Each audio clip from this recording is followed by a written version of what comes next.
Greetings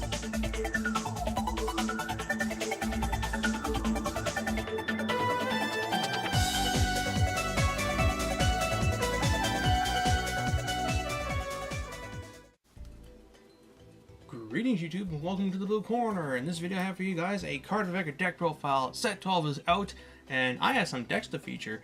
Now it's going to be a bit before I have an updated Vanquisher, Sweep Command, and Gear Chronicle list, as I'm still waiting on some cards to come in the mail. We didn't get nearly as much product here as I thought, so my goal of just grabbing all the foils and then just grabbing commons and rares off people didn't pan out, so I had to actually go order my Helenas and my Sharp Impact Dragons and such forth. So it'll be a bit before those things are up. It should take, at the most, 2 weeks for my things to get in. But in the meantime, I can profile at least one of my decks that I'm currently running, and that is Nectar, because did you know that they were in this set?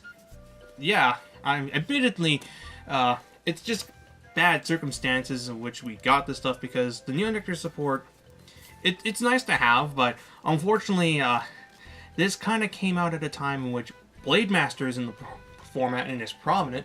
Vanquisher got support in this set. And we have Chaos and Messiah both getting support next set. And then while we are getting a Zoo Nation booster after that, set 13 has Kagero in it. And then we get a Stargate booster with more Chaos and Messiah support. So it's like, yeah, more Nectar support in a control format. Oh boy. Like, They could not have picked a worse time, but screw it. I like this clan, so I'm going to try and make the best of it. Oh yeah, right, Dominate's also in the format, and while that deck doesn't see very large amounts of play, it's still something you have to deal with, especially like on a local level where you'll probably encounter people who play decks like Nubatama. So just keep that in the back of your mind that Nectar got support, but just awkward timing. It's like set 13 Aqua Force from back in the day when we got Tetra Drive Dragon, which was a really phenomenal card in itself, and Tidal Assault in that set, but Chaos Breaker Dragon was also in that set, and, well, rip Aquas. Anyway, so, that being said, I'm going to show you guys my current list. I'm not going to go too in-depth here because it's the Sunflower build, which in my opinion has always just been the more competitively viable build. It even got a top in Albany, New York last month, so that's pretty sweet. And with that being said, let's dive in. I'll stop a moment to explain the new cards and just my thoughts on some things. So let's begin. So Forerunner is the 2 copies of Elmi. It's your best starter in this deck. Then 4 copies of Dream Spinning. I mean, not Dream Spinning. 4 copies of Searing Heart. 4 copies of Marjuka. And our partner in crime, Ronnie. The ability to create large columns with on-hit draw pressure makes your first stride turn, when you get the combo off, to be quite terrifying as opposed to just big columns. And that's just the thing about this build I still like, is you're doing more than just powering up until you're blue in the face.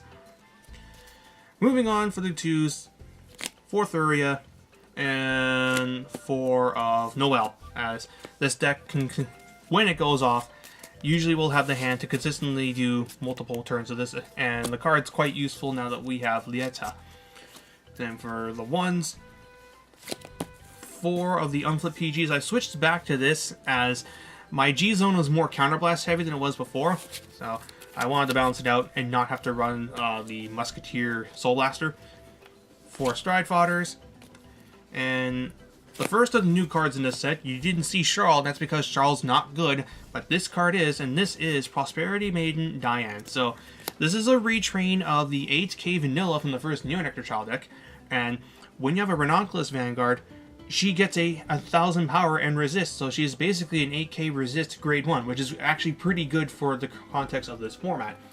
And their other skill is Generation Break 1, yeah, once per turn, bloom, so when she blooms, once per turn, she can get 10,000 more power, and a new skill of, during the end phase, you can Soul Blast 1 to return this to your hand. So she doesn't cycle like Odette does, and she has a fixed power cap as opposed to Odette, who can just get really, really, really, really big.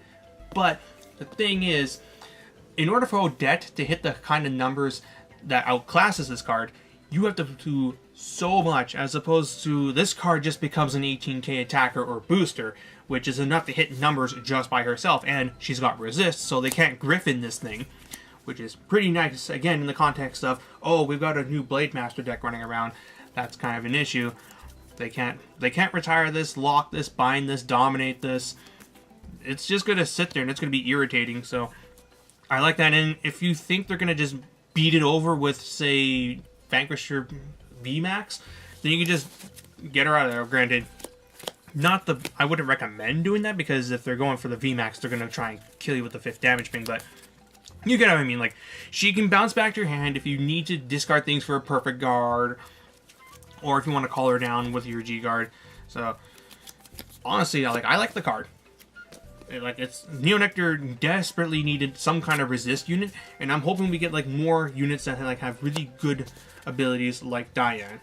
Then for the triggers, my lineup has not changed at all, so it's your 4 Lisbeth, 4 Daybreaks, 4 Milas, and 4 Fighters Collect and Heal.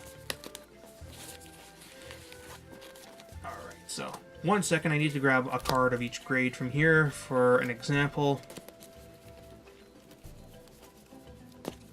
And there. Okay, so you'll understand this in a bit. Alright, and for the G zone, well, actually this is probably where like the most changes have gone. So I've gone back up to 4 Verano, and then after listening to the video on the Albany list, I decided to try out the idea of running 3 copies of Selfina as well. The idea being is that instead of doing something like flipping up Dream Spinning so that you can set up a large Glorious Boom, you flip up with your second Verano stride, Selfina, so that you can go into Selfina, flip herself up, and get the field call plus a crit. And basically the idea is, by going up this way, you'll always keep a flow of just large board after large board after large board, in which your rear guards will just start blooming, and they will get their own skills and provide the pressure that you're missing out on from the plus 5 to 10k that you'd be giving off of Glorious Boom. And this also would get a crit, as much like how Glorious Boom would get the crit, except you wouldn't need to have an Asha Vanguard. So as a result, an Asha unit. So as a result, I ended up cutting the Glorious Boom package. I just didn't need it. And to also further our goal of just mass calling out, 2 copies of Lieta. So Lieta's skill it's a bit of a cumbersome one to read, but to really simplify it, you counterblast 1 Persona Flip, and then you can choose up to 1 card from your hand and put it into your soul.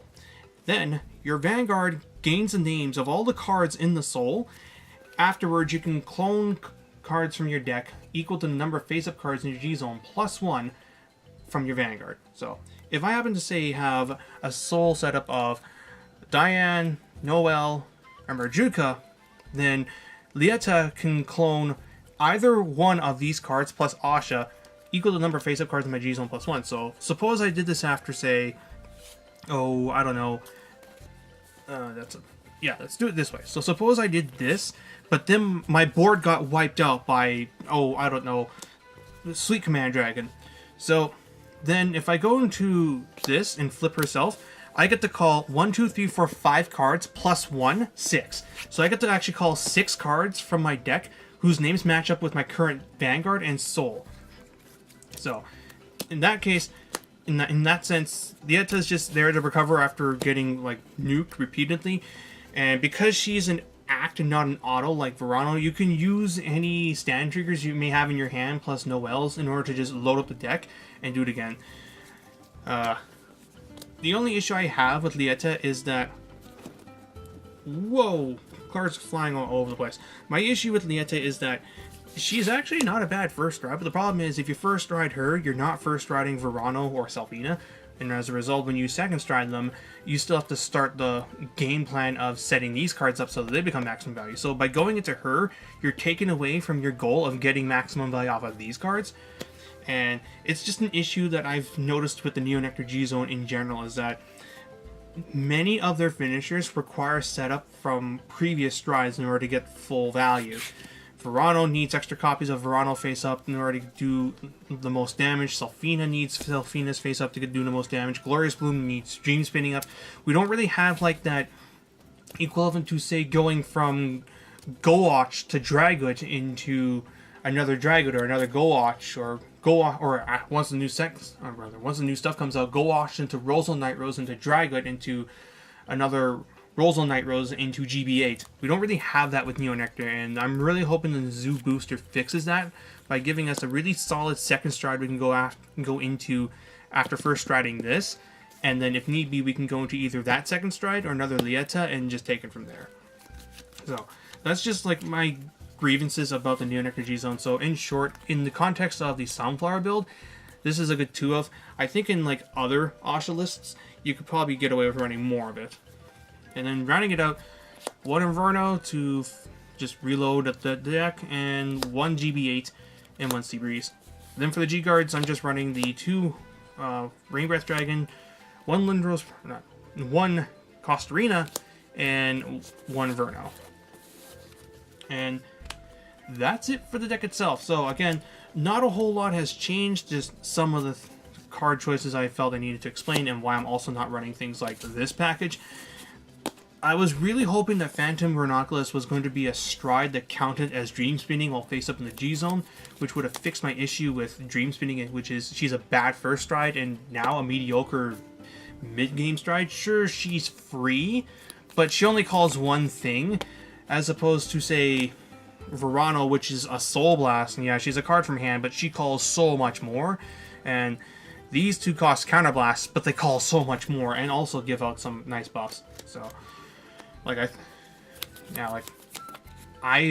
don't know, I've rarely gone into these things in the last while in which I've been playing. Like, I went from running 3 of these to 1 of these, to recently cutting it to 2 and 1, to now I'm just not playing them entirely, and I don't think I'm going to miss them. But yeah, just my thoughts on that little tidbit. So, I hope you guys enjoyed the deck. Again, it'll be a bit before I have Vanquisher and Chrono Gent ready to go, but they will be coming. It'll just take me some time to get the cards, and then, of course, muck around with them, whereas this has, of course, just been the same Neo Nectar deck since the character booster came out. But again, if you want to see the non-Sunflower version of this, I'll be more than happy to give that a shot. So, until next time, everyone, this is BlueStar899, jacking out.